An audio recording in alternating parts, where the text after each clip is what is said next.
Hey guys, happy water change Thursday. I hope everybody's having a good day. I just got done doing water changes, and today I just wanted to talk about some things. Nothing huge, nothing important. Um, I just some things I learned over the week and ideas for the future, and um, was curious as to what you guys think about different parts of the hobby. Yeah, so I was sitting there thinking, yeah, what is? I mean, I have like several things I like to do in the hobby, but what was my favorite thing to do in the hobby? And the more I thought about it, I have like my favorite thing to do in the hobby really is to build. Um, I mean, outside of keeping fish, I mean that's the whole reason why I do this is uh, to keep fish. I like to spend hours at a time keeping fish. That's my favorite thing to do. But um, outside of keeping fish, one of my favorite thing to do in the hobby is to uh, build tank stands. Like the one in my first video that I did for uh, wheelchair bound. I don't know if that's the right word, but you know, handicap and wheelchair accessible stands. Um, Sorry, I'm just trying to find a good spot for the camera. So, and like when I built my fish room, building the racks for my fish room, that was an absolute blast. Setting the tanks up, getting that all together. Um, and the other thing I like to do, I don't always get to do it, well, at least not anymore, but we were well on our way with the old fish room, is breeding different species of fish and, and collecting, breeding and collecting. Um, the more you can build stand and tank wise, the more you can get, fish to breed and stuff like that. So, and do you like doing filtration setups? I have a friend of mine who absolutely loves going and designing and building sumps and filtration for fish rooms. That was one thing I did not get to do with completely with my fish room when we had it at the other house. In the fish room itself, it was more just I had two Tetra Whisper 1500s that ran all my tanks in my fish room, and they did a great job. But I mean, I had planned at one time to, run tubing all the way through to do air filtration, and if we weren't going to go that direction, we were looking at eventually building a sump that would run the entire fish room. But now that's obviously changed. We don't have enough tanks to justify building a complete filtration system, which is why I've got these running on canisters and hang-on backs. It's what I had left from the gallery side of the basement where the bigger tanks were. But so I was just curious, what do you guys like? What's your favorite part? I mean, other than keeping your fish and probably collecting them, because I don't know a fish keeper out there that can have just one tank with one type of fish and things like that. I'd be curious to know. And another thing I wanted to share with you guys today, it was really a neat article, and it's on my Facebook page. It's Brian's Aquatics. If we're not friends on Facebook, if we aren't, let's become friends on Facebook. I am on Facebook maybe 2-3 times a week. And in those times, or 2-3 days a week, I'm not bound to Facebook like some people are, especially younger people. They're on it all the time, or Twitter, or Snapchat, or things like that. I'm not a huge social media person. But anyhow, I do put stuff on Facebook to just try to keep in touch with some people. I have friends that and Instagram are almost the only ways we talk. But anyhow,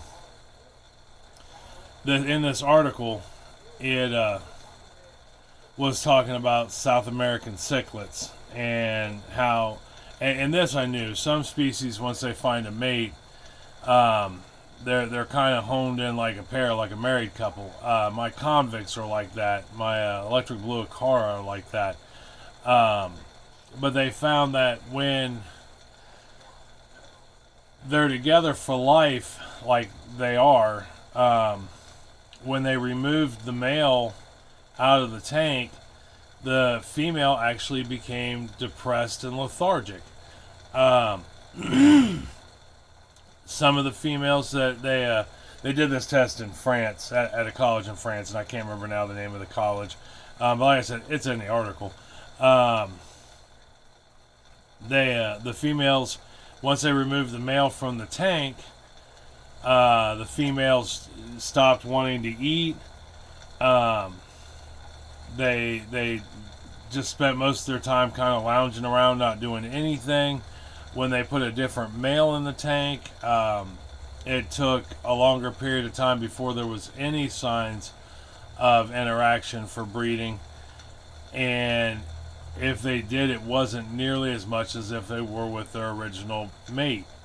But then the minute they brought the male back into the picture, the original male, their mated couple, back into the tank, it was back on. The female was excited again. She started eating again, started preparing, nooks and crannies for potential places to lay eggs, and breeding picked up tenfold. I think that's really very cool. I think fish, not all fish, but especially your larger fish, are really very intelligent. I mean, I know a lot of fish, I guess especially your smaller fish, like my rainbows. My rainbows aren't very smart. I mean, they greet me every time I come downstairs, but that's just because they know that the big blob coming towards them is more than likely going to give them food. But like my blood parrots, my blood parrots, we have fun every time I stick my hand in the tank. They come up and want to play. They're not quite as pet friendly, so to speak, I guess, as like my Fahaka puffer was. He was awesome. He was 18 inches of love and tenderness and liked to play. I mean, he insisted on being petted. He was awesome. But my blood parrots are pretty close to that. I mean, they can, we have two now. We did have three. One jumped the tank on me shortly after we moved here, and I found him on the ground the next day. And he was mean. He would bullnose me every time I tried to do anything inside the tank. But the other two I have now, Construction and Barrel,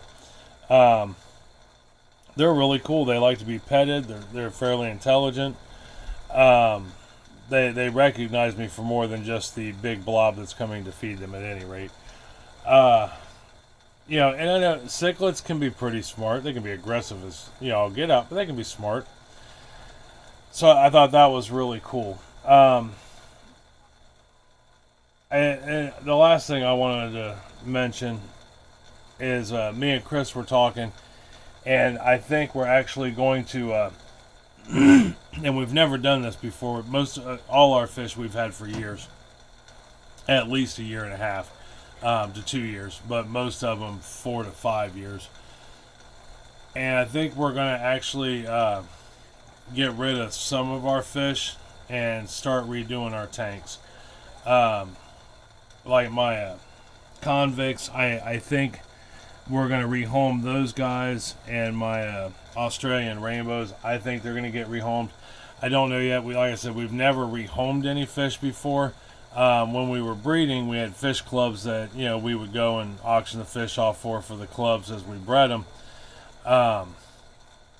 But at the moment, as it stands, we don't belong to any fish clubs, and so that makes it a little challenging to get rid of some of our fish. I mean, and convicts aren't the most sought after fish in the realm, so that could be a little challenging, but I will figure it out. But I think I'm going to rehome the convicts and my rainbows at least. Potentially my bigger fish upstairs, my silver dollars, the giant Synodontis, maybe. I really like him. And all 5 of my Acaras. So, but we'll see. I really want to do live bears and nano fish. And try something new. And with being limited on space, I mean, we've kept them before, but being limited on space, not that it's fair to these guys, at least that's how I feel. In some ways, I feel it'd be like getting rid of your dog to get another dog. But like in this tank's case, I can go ahead and put, nanos in here. I want to do a tank with like Rasboras and Tetras. I want to do tanks with barbs. Do some live bears. I'm not a huge fan of guppies or endlers. They're pretty. They're nice. They're just not quite my bag of tea. I know when we had the old house and we had a bow front upstairs, there was a 45-gallon bow front, and it was filled with nothing but plants and species of tetras, and it was one of my favorite tanks. And I miss having smaller fish, and I miss having live bears. I love keeping cichlids. I love big fish. About 6 months before we ended up having to move, me and Chris were looking at potentially buying a 500-gallon acrylic just so we could keep peacock bass, because they're gorgeous. Cichlids, almost all cichlids, gorgeous, full of color and life. They can be a little mean, especially if they don't have their space, but we just don't have the space to keep big fish, and I think I can do more in the hobby with smaller fish. I can at least keep more, and that way, if I do decide I want to breed like my 20 long that the baby rainbows are in, which I'm still not sure what I'm going to do with those guys, I can always put something in that 20 long and maybe take it out and put a couple 10-gallon tanks where it sits, and breed small fish. It'll at least get me into breeding. I know I can breed, some barbs, any live bear. We've done it several times. Or if I decide I want to breed Cory cats, Corys are like hands down my favorite fish. There's about 30 different species of Corys I want to keep. I do like plecos, although I have found, looking online the other day, I was actually looking at different Rasboras, but then I thought I'd swing over and look at some different plecos. And some fish have gotten really pricey. Things that were, $40, $50 a year and a half ago, now running for like $100, $150, and they're not even not even wild caught. I get paying a lot for wild caught. I'm down with that. If for no other reason, just having bragging rights, I have wild caught. But at any rate, I think that's our plan for the future, and I am really curious to see what are some of your favorite aspects of the hobby. Is it breeding? Is it building? Is it filtration? Is it plants? As you can see by my incredibly old Amazon, I'm lacking in magnesium or potassium, one of the two. Although I did just start, I've been experimenting with different fertilizers. I'm not normally a big fan of them, but I know it's essential. And at the moment, I am using some Flourish in small amounts to try to help combat some of this, and they're actually combat some of the unhealthiness of the plants. And they're actually starting to look a lot greener than they did. I just need to get in there and cut that dead out. So anyhow, let me know what you like and what's your favorite part of the hobby, and let me know what your thoughts are on rehoming fish. All right. I love you guys. I will talk to you later. Tell somebody else that you love them, and make their day a little better. All right? Have a good day. Talk to you later. Bye.